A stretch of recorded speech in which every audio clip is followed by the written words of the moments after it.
choosing faith is also following Christ. There's an amount of choice and place that is destined for us to find that has no reference to what the power of God has already done. We've got to keep remembering this isn't about us. It's about what God has done and what God is wanting to do in our lives.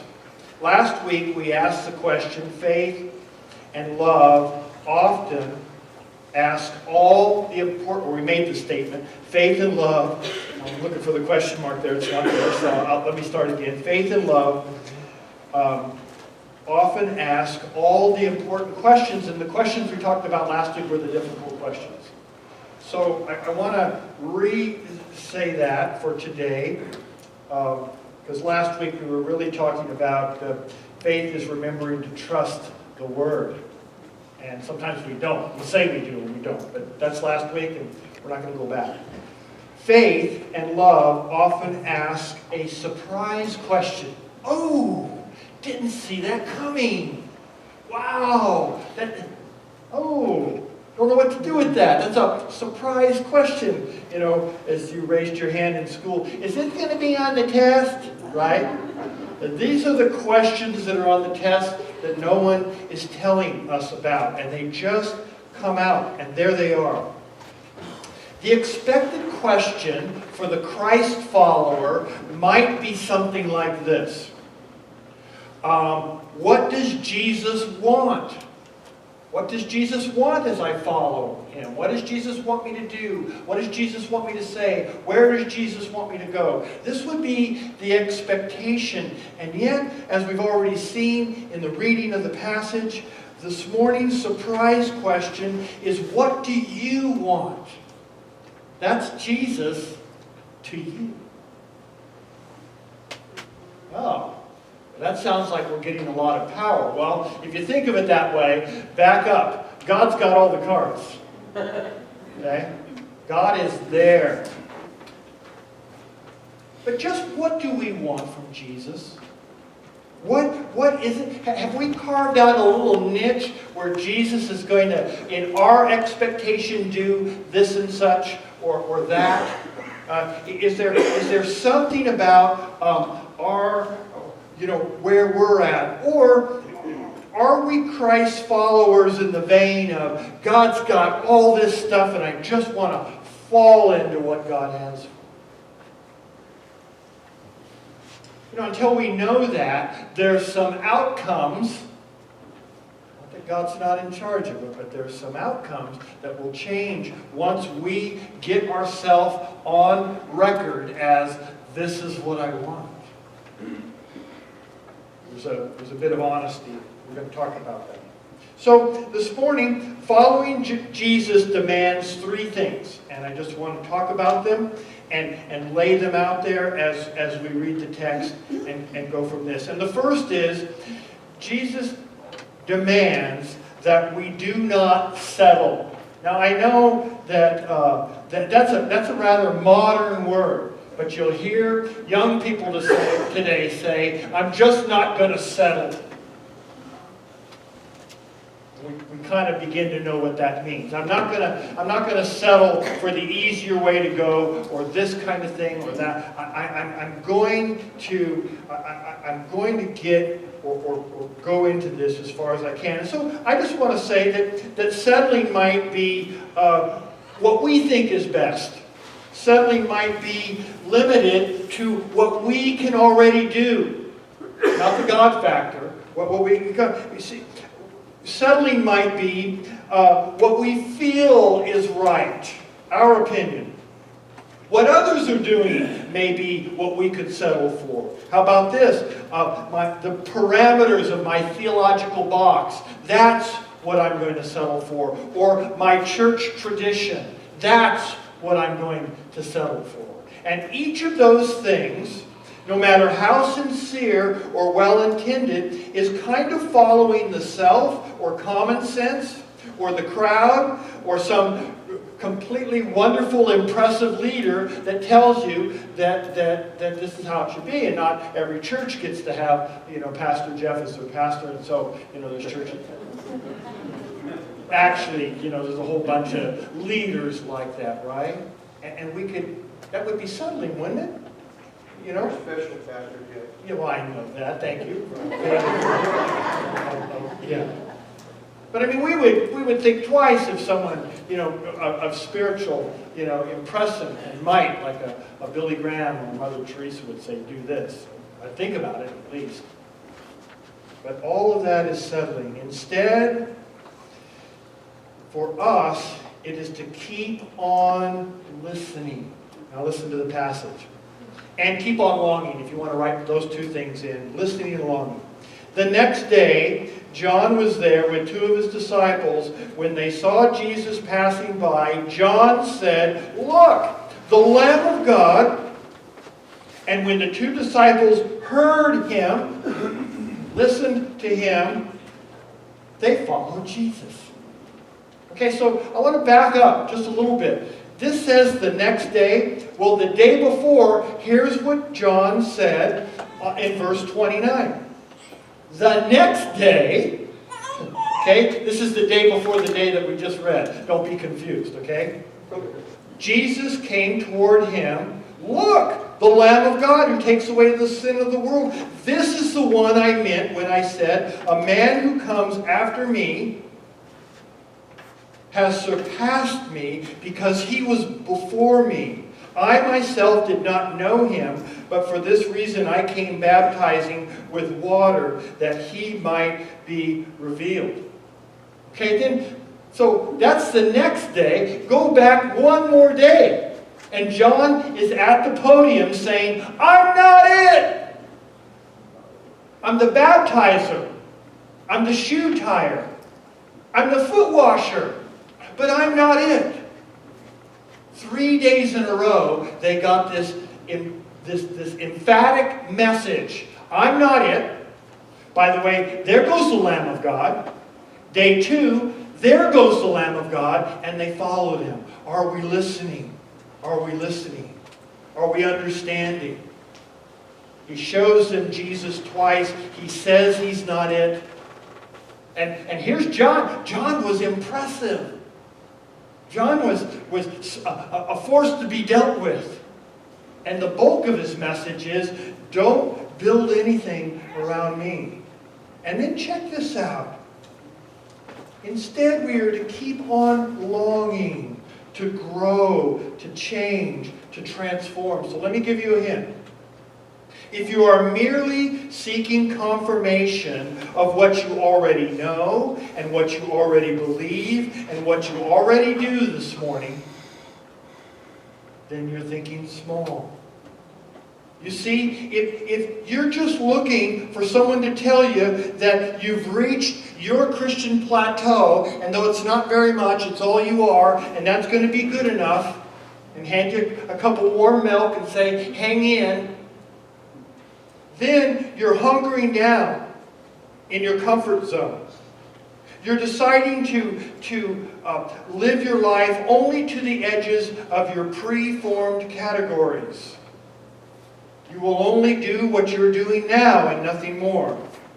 It means there's a good chance that you've already settled for less than what God has for you. You see, John taught about himself, I must decrease and Jesus must increase. That would be true of all of us. Something about us has to shrink and get smaller, and something about Christ in us has to just balloon up and say, this is who we are. This is the opportunity here. And check this out.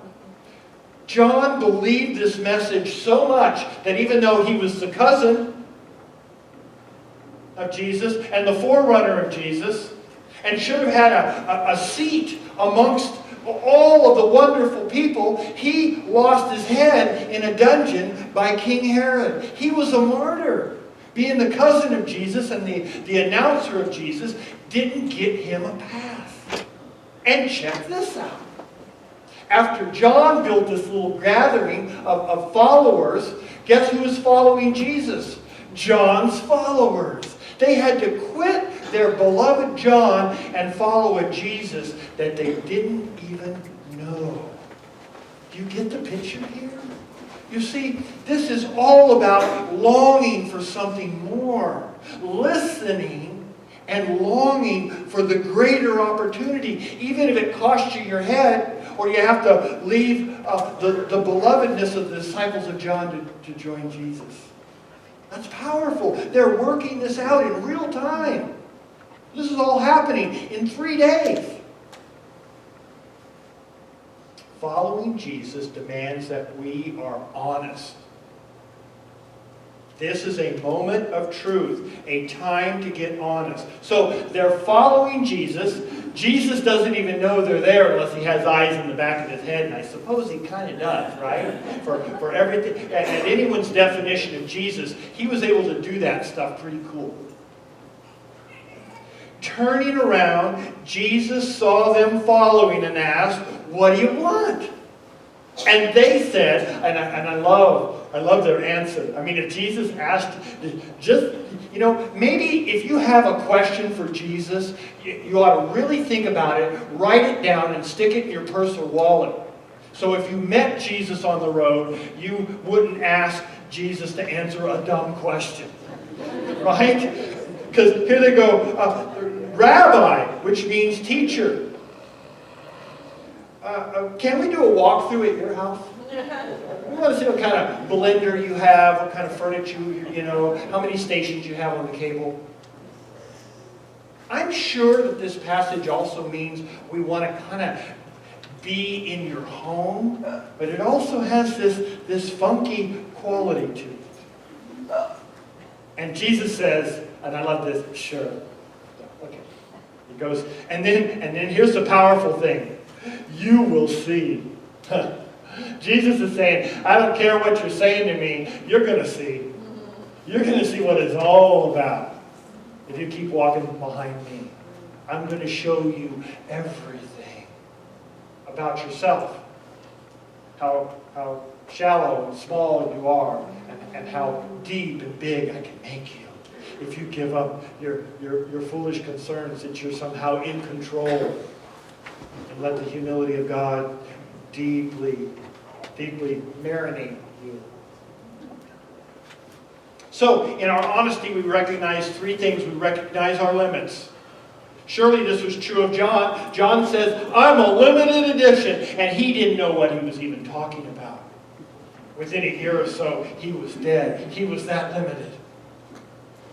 He knew it was his mission to say, I'm the limited edition. He didn't know that he was that limited.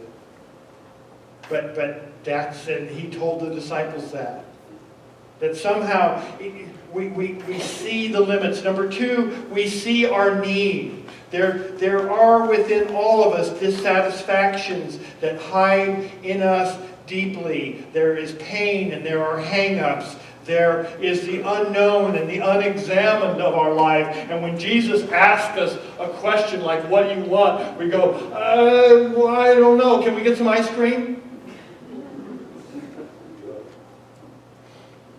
So there's something of a quality in our life. And Jesus says, sure, we'll talk over ice cream. How about that? And that's how it started. And then the third quality of honesty is simply this, that they had desires. They were people of great dreams. But they were the kind of dreams that you can't explain. Ever notice that? You got something welling up inside of you, and there's this tremendous dream, there's this tremendous potential to touch or do or go someplace, and you really can't even put it in words yet, and Jesus is already there working with your limits, your needs, your dreams. You know what? God knows all of that about you. He's waiting for us to know and turn those things that appear like obstacles into opportunities. You know what a Kodak moment is? Right? Okay, yeah. So we're all there. Good. Eastman Kodak dominated the film industry. It controlled 85% of the camera business in America, with a number of brands under it.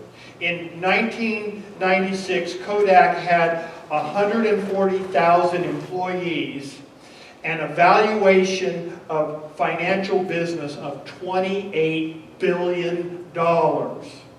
A decade later, from 1996, they stopped turning a profit. In 2012, Kodak filed for bankruptcy. What happened? In the first service, someone said, the cell phone. Right? You know, digital phone. Well, here's the story. Here's the true story. But that's only part of the answer. In 1975, a small team of talented technicians at Kodak built the first digital camera. In 1975. I love this. Some of this I don't understand. I have to ask David. He tells me what this is. But the first digital camera was the size of a toaster. I love that. It weighed 8.5 pounds. It had a resolution. This is stuff I don't understand. I just bought a new phone. I hope it's better. I think it is. It had a resolution of 0.01. And it took 23 seconds to take a picture. But they had it all in their hands, the only ones. And they were a little dishonest to themselves. They weren't true to themselves and their market strategy and their policy, because they said, no one wants no stinking digital camera, and they buried it. And that was their Kodak moment. It was gone as quick as it was offered to them. Listen, God's going to offer you other moments, but how about this moment? You know, it's not like you miss it like Kodak did. In fact, today, the only thing I can think of about film is the ring around the bathtub once I drain all the water. There's people in here that don't know what film is. Right? That's film today. Yeah, someone said TMI. You didn't have to tell me that, Joe. Number 3. We do not, following Jesus demands that we do not settle, that we do not, that we are honest, and number 3, that we become our true selves. These 2 people spent a day with Jesus, and the transformation started. The power began to happen in their lives because they got up with Jesus and they went with him in the morning, and by 4 o'clock in the afternoon, it was starting to cook in their lives. Can you get a hold of that? You have this opportunity to make a decision today that starts to break through in your life by 4 p.m. this afternoon. Would you? Would you take that grudge? Would you take that misunderstanding and toss it this morning on the hope that by 4 in the afternoon, that's what the 10th hour is. I don't know that, but I read that in the commentary. By 4 o'clock in the afternoon. Wow. So they went and saw where he was staying. That being done, so he gave him a tour of the condo. And then he said, and then they spent the day with him to about the 10th hour, or 4 o'clock. Andrew, we don't know anything about Andrew, but check this out. Andrew, Simon Peter's brother, know who Peter is, oh, okay, brother, was one of the 2 who heard what John had said and had followed Jesus. The first thing Andrew did was to find Simon. Now, we would have thought that Simon did it all. Just think, if Andrew was as small as us, we would never have had a St. Peter. He spent the afternoon with Jesus and said, woo! I got to get a hold of my brother. This is it. I'm ahead of myself. Brother, Simon, we have found the Messiah. This is the Christ. And not only that, he didn't say, by the way, we weren't even in church today, but we met this guy. He grabs Simon by the shoulders and you're going to meet him right now. You got to. Amazing. These guys it's a transformation. And then it says, and Jesus looked at Peter and said, Peter, hardly a choice in this thing. Jesus looked at Peter and said, Simon, son of John. I don't know how he knew his dad's name. That's the eyes in the back of his head thing. He's always doing that, so much so that we just take it for granted. But if you really read the Gospels and looked at every time Jesus did one of these, cool things, you'd be saying, wow, I wonder why Jesus isn't doing cool things in my life right now. Because maybe we don't expect him to, or we don't think he's there. Different sermon, same outcome. You will be called Cephas, which translated Peter. And this is before they got up to the rocks, the Sea of Galilee. He just puts it all out there. You see, following Jesus demands that we become our true selves, which is a gift from God. This all happens because God initiates it and empowers their lives for this. And they find the Messiah. But God is also a God that's calling us into the relationship. So it's not just God's gift. Everything is about God's gift. But it calls on us to cooperate with that gift. And so not only does Andrew have this transformation take place in his heart and in his life, he grabs Peter and he starts to transform too. So that by 4 o'clock or maybe 6 or 7 in the evening, it's starting to get all over him. And Peter's going to lead it from here on out. Wow. Let me read this passage from Ephesians. Paul writes to the church in Ephesus, you were taught with regard to your former way of life to put off your old self. In other words, leave the baggage of your old self behind, which is being corrupted by your deceitful desires. So we all know this. We've got this junk floating around us. Are we going to leave it behind? To be made new in the attitude of your minds. And that's what God's going to do. God's going to make it new, but that's not it. And to put on the new self, created to be like God in true righteousness and holiness.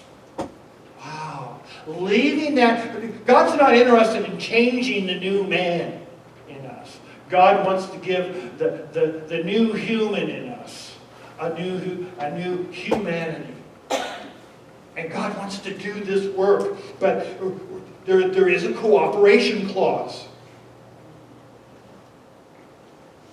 I wrote a little article for the newsletter a couple months ago about the store, where the person goes into the store and on the shelves are the desires, the eternal values, the dreams and the longings that we all have.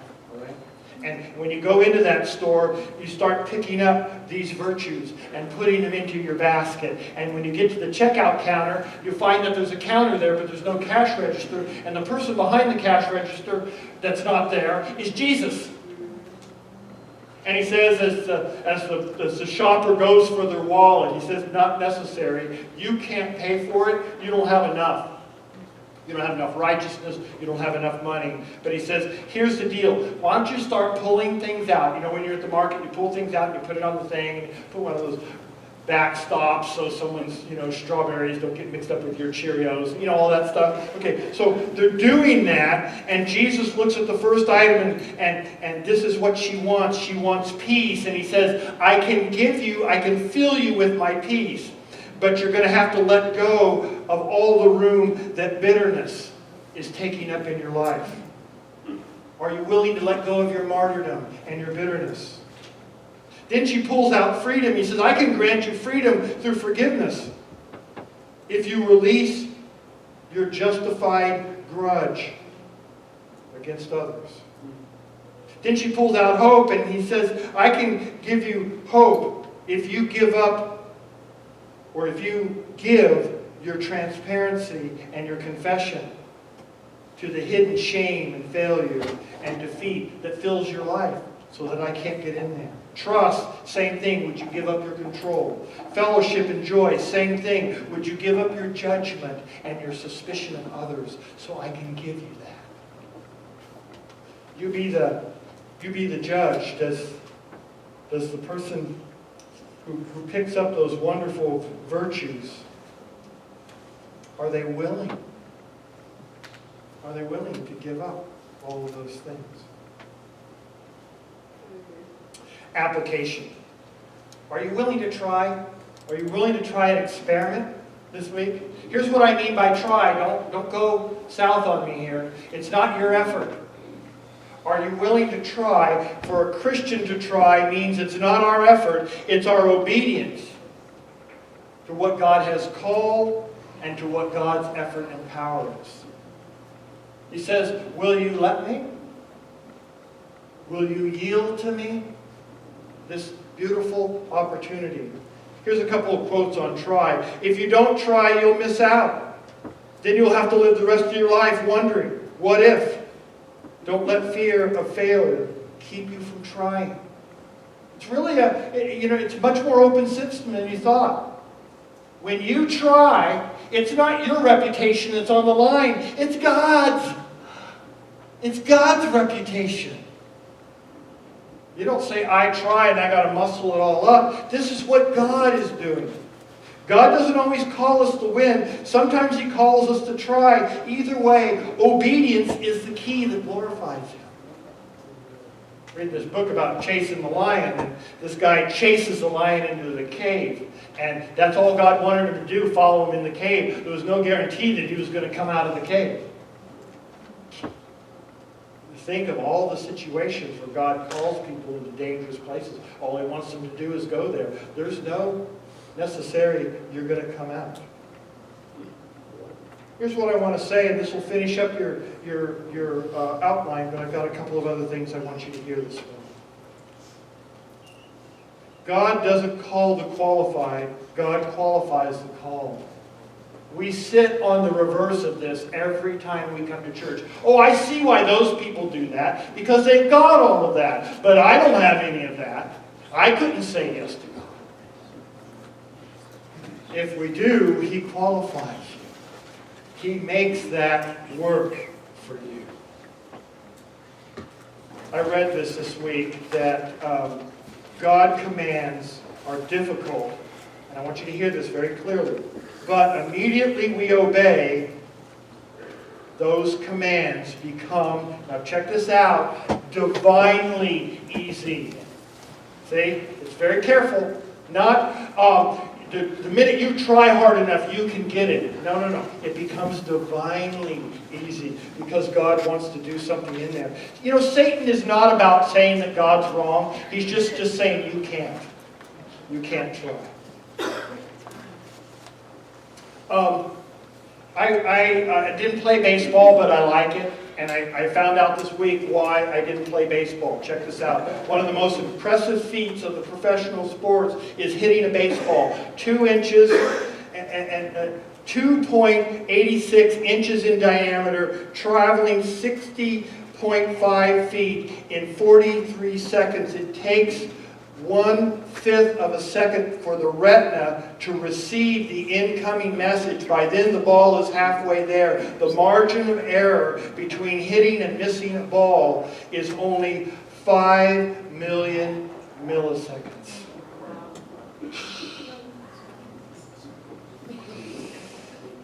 On the afternoon of April 18th, 1946, Jackie Robinson stood at the plate, and he was the first black baseball player in the modern era to come to the field, let alone hit a 3-run homer in the 3rd inning. And when he crossed the plate, because I don't have time to talk about Jackie, when he crossed the plate, another guy was standing there named George Shuba. Those of you who follow the Dodgers all the way out here would know George Shotgun Shuba from the Brooklyn Dodgers. Especially 1955. I was all of 1 year old. So I read all of this in a book. The book's called The Boys of Summer by Roger Kahn, and he made this statement that needed some adjustment. He said, Shuba's swing was as natural as a smile. After the interviews and all the books were published, Shuba had an appointment. He had a coffee with Mr. Kahn. And he says, you call that natural? In those days, by the way, when you were a baseball player, you had a winter job. No billion-dollar contracts. You worked in a hardware store for the winter. But here's what Shuba did during the winter. Every night after he got home from his 8 to 12-hour job, he picked up a 44-ounce bat. If you know a little bit about baseball, that's extra heavy. He swung it 600 times a night, 4,200 times a week, 47,700 swings every winter before he got to spring training. My swing wasn't as natural as a smile. I was given a gift that I cooperated with, and I got some pretty marginal results, which illustrates for you and I this morning that unless God's gift is met with our cooperation, it will only result most of the time in wasted potential. What are you holding on to? What is not in God's hand? I'm going to ask Larry to come up. He's going to play a little background music. Our band abandoned ship, except for Carol. Thank you for